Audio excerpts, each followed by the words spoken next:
बॉलीवुड अभिनेता सैफ अली खान पर हमलावर को मुंबई पुलिस ने तलाश लिया है। जिस शख्स को हमलावर के तौर पर गिरफ्तार किया गया है, क्या वास्तव में वही है जिसने आधी रात एक सुरक्षित सोसाइटी में दाखिल होने की हिमाकत की? 90 घंटों की भाग दौड़, मुंबई से छत्तीसगढ़ तक का सफर, छत्तीसगढ़ के दुर्ग से एक संदिग्ध को दबोचना और इसके बाद मुंबई से ठाणे से मुख्य आरोपी को गिरफ्तार करने का दावा। ये कहानी इतनी उलझी हुई है कि सच को समझ पाना आसान नहीं है। फिर भी मुंबई पुलिस का दावा है कि जिन्होंने जिस कथित बांग्लादेशी घुसपैठिए को गिरफ्तार किया है, वही सैफ पर हमले का आखिरी सच है।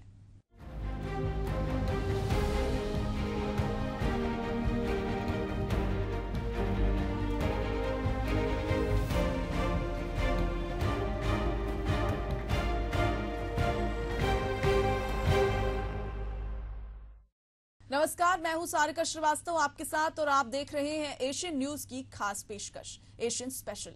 16 जनवरी 2025 की सुबह देश में हड़कंप मचाने वाली खबर जंगल में लगी आग की तरह फैलती है। खबर सामने आती है कि अभिनेता सैफ अली खान पर जानलेवा हमला हुआ। सैफ पर हमला आधी रात 2 बजे होता है। आधी रात ही लीलावती अस्पताल में सैफ अपने बेटे इब्राहिम और तैमूर के साथ ऑटो से पहुंचते हैं। मैं सैफ अली खान हूं कहते हुए स्ट्रेचर मंगाते हैं। अब आगे की कहानी पर देखिए हमारी रिपोर्ट।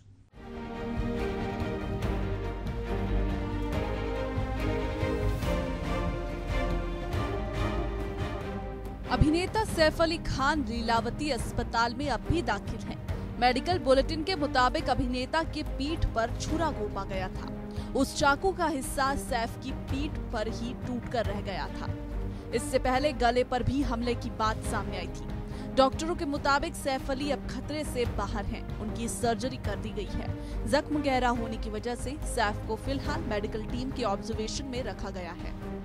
सैफ अली खान माया नगरी के नामचीन हस्तियों में से एक हैं। उनका निवास मुंबई के पॉश एरिया बांद्रा में होने के साथ ही एक सुरक्षित सोसाइटी का हिस्सा है। ऐसे में सवाल बड़ा है कि एक बड़ी सोसाइटी में क्या कोई चोरी की नीयत से 11वें मंजिल तक का सफर करेगा? यहाँ पर सबसे बड़ा सवाल ये उठता है कि जिस सोसाइटी में सैफ अली खान और करीना कपूर जैसी हस्ती का घर है, वहाँ सुरक्षा इतनी कमजोर है कि कोई अनजान शख्स इतनी आसानी से दाखिल हो सकता है। सैफ अली खान पर हमले को लेकर मुंबई पुलिस से सरकार तक कटघरे में है। 16 जनवरी की घटना के बाद 19 जनवरी के बीच 35 टीमें गठित की जाती है। अलग अलग दिशाओं में रवानगी होती है। एक टीम छत्तीसगढ़ पहुंचती है। दुर्ग से एक शख्स को हिस्ट्री शीटर बताकर हिरासत में लिया जाता है। इसके बाद 19 जनवरी तड़के मुंबई पुलिस दावा करती है कि हमले के मुख्य आरोपी को ठाणे से गिरफ्तार कर लिया गया है। पुलिस स्टेशन में गुना दाखिल किया गया है और एक आरोपी को उसमें अरेस्ट किया गया है। उस आरोपी का नाम मोहम्मद शरीफुल इस्लाम शहजाद है। मोहम्मद शरीफुल इस्लाम शहजाद, एज 30 इयर्स। अभी तक की इन्वेस्टिगेशन में ये समझ में आया है कि ये आरोपी चोरी के इरादे से उस घर में उसने एंटर किया था और उस समय पर ये इंसिडेंस हुआ था। इस एक्यूज को कोर्ट में पेश किया जाएगा और पुलिस कस्टडी की रिक्वेस्ट की जाएगी और उसके बाद आगे का इन्वेस्टिगेशन किया जाएगा। जिस शख्स को मुख्य आरोपी के तौर पर गिरफ्तार करने का दावा मुंबई पुलिस ने किया है, उसे बांग्लादेशी घुसपैठिया बताया जा रहा है। पुलिस के मुताबिक वह करीब 6 माह से मुंबई में रह रहा था। अचानक वह ठाणे से बांद्रा आता है। सैफ और करीना का जिस सोसाइटी में घर है, वहां वह दाखिल होता है और चोरी की नीयत से सैफ के घर को ही निशाना बनाता है। कथित आरोपी हथियार लेकर घर में दाखिल हुआ था।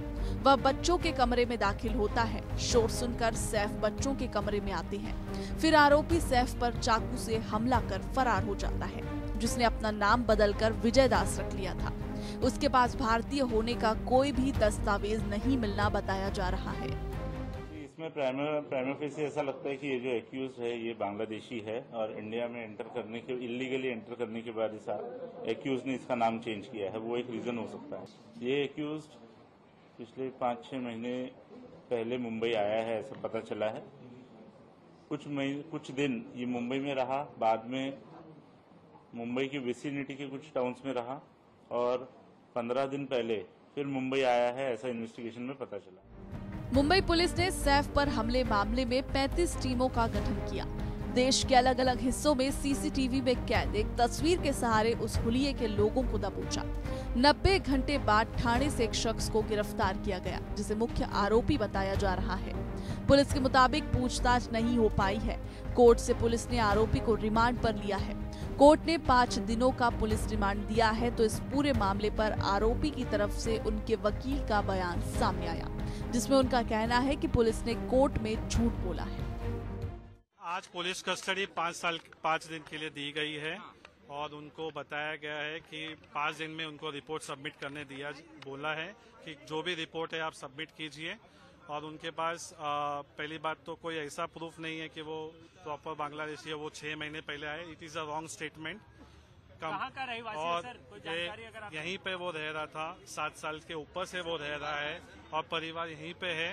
परिवार के लोग प्रेशर के वजह से और ये इसके वजह से नहीं आ पाए हैं आज। आगे वो बेल के वक्त और आगे जब होगा प्रोसीजर वो आ जाएंगे। अभिनेता सैफ अली खान पर जानलेवा हमला किसी भी मायने से हल्के में लेने का विषय नहीं है। मुंबई पुलिस की सक्रियता पर भी देश को किसी तरह का संशय नहीं है, लेकिन इस मामले को लेकर सवाल खत्म होने का नाम नहीं ले रहे हैं। सवाल अभी भी वही है कि सैफ करीना जिस फ्लैट में रहते हैं वह अपार्टमेंट क्या इतना असुरक्षित है जहां एक चोर दाखिल हो सकता है? क्या नीयत केवल चोरी ही थी? क्या गिरफ्तार किया गया शख्स ही हमलावर था या फिर कहानी कुछ और है? बहरहाल अभिनेता सैफ का बयान आना अभी बाकी है। फिलहाल एशियन स्पेशल में इतना ही। मुझे दीजिए इजाजत। नमस्कार।